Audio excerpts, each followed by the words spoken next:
No, no, no, no, no, no, no. Wait.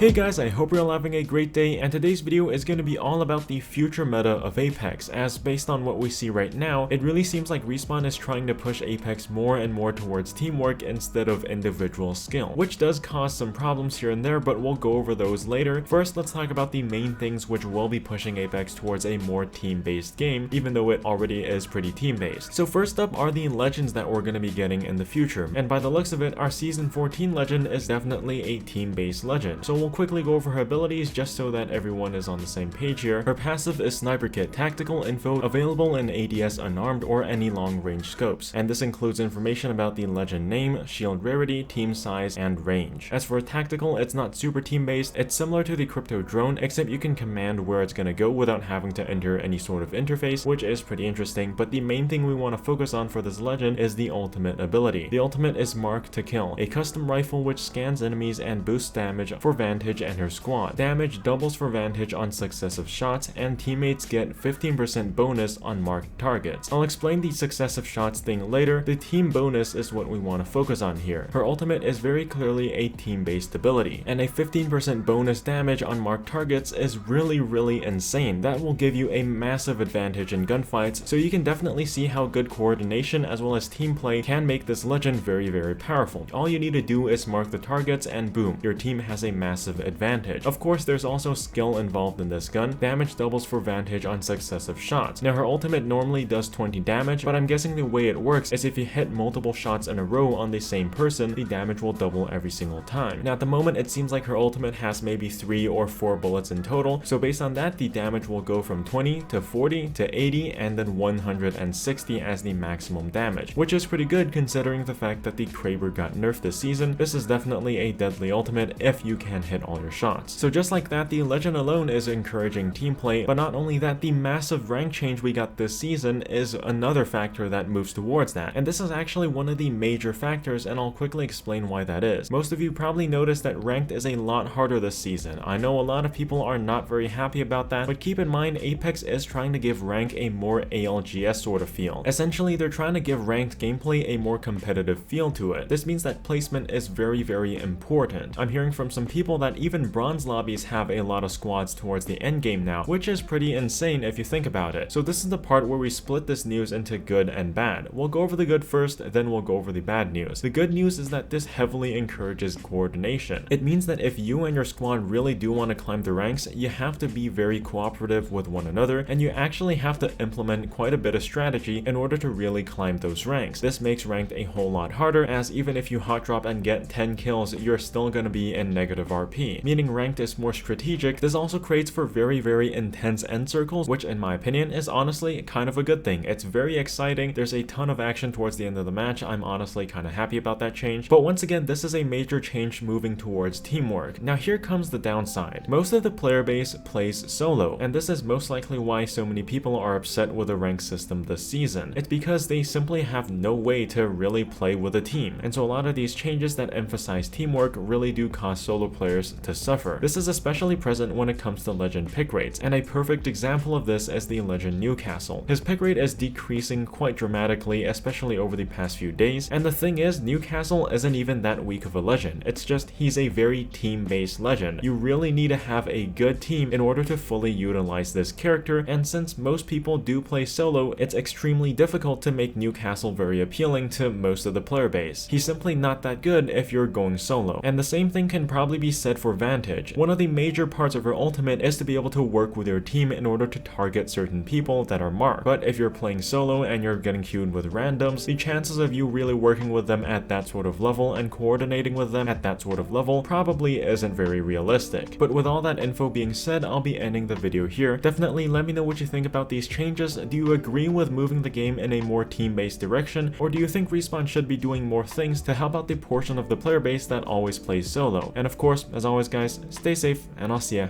in the next one. Peace out.